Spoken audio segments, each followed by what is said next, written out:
এই high profile অনুষ্ঠানে ভিড় নিয়ন্ত্রণ ও নিরাপত্তা ব্যবস্থায় গুরুতর ত্রুটির অভিযোগ রাজ্য সরকার পুলিশ মহাপরিচালক এবং বিধাননগরের ডেপুটি পুলিশ কমিশনার সহ বেশ কয়েকজন ঊর্ধ্বতন পুলিশ কর্মকর্তাকে কারণ দর্শানোর নোটিশ জারি করেছে। সরকারি সূত্র অনুযায়ী সরকার প্রশাসনিক ব্যর্থতা, সমন্বয়হীনতা এবং অপর্যাপ্ত প্রস্তুতির কথা উল্লেখ করেছে, যার ফলে অনুষ্ঠান স্থলের বাইরে বিশৃঙ্খলা সৃষ্টি হয়, সাধারণ মানুষের অসুবিধা হয় এবং জননিরাপত্তা নিয়ে উদ্বেগ দেখা দেয়।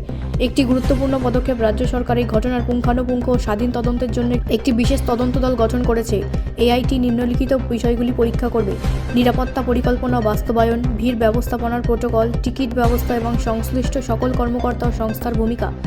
এসআইটিকে একটি নির্দিষ্ট সময়ের মধ্যে তাদের তদন্ত প্রতিবেদন জমা দেওয়ার নির্দেশ দেওয়া হয়েছে এবং অবহেলার জন্য দোষী সাব্যস্ত কর্মকর্তাদের বিরুদ্ধে বিভাগীয় ব্যবস্থা বা আরও আইনি ব্যবস্থা নেওয়া হতে পারে। এই ঘটনাটি বিরোধী দলগুলোর কাছ থেকে তীব্র প্রতিক্রিয়া সৃষ্টি করেছে, যারা বিশ্বব্যাপী গুরুত্বপূর্ণ একটি অনুষ্ঠান পরিচালনায় সরকারের ভূমিকা নিয়ে প্রশ্ন তুলেছে এবং প্রশাসনের কাছ থেকে বৃহত্তর জবাবদিহিতা দাবি করেছে। এদিকে রাজ্য সরকার জানিয়েছে যে ত্রুটি প্রমাণিত হলে কাউকে ছাড় দেওয়া হবে না এবং জননিরাপত্তাই তাদের সর্বোচ্চ অগ্রাধিকার। এই ঘটনাটি নিবিড়ভাবে পর্যবেক্ষণ করা হচ্ছে, কারণ এটি বড় আকারের জনসভা পরিচালনার ক্ষেত্রে প্রশাসনিক জবাবদিহিতার বিষয়ে একটি গুরুত্বপূর্ণ নজির স্থাপন করতে পারে। ব্যুরো রিপোর্ট, রাষ্ট্রীয় প্রসার বাংলা।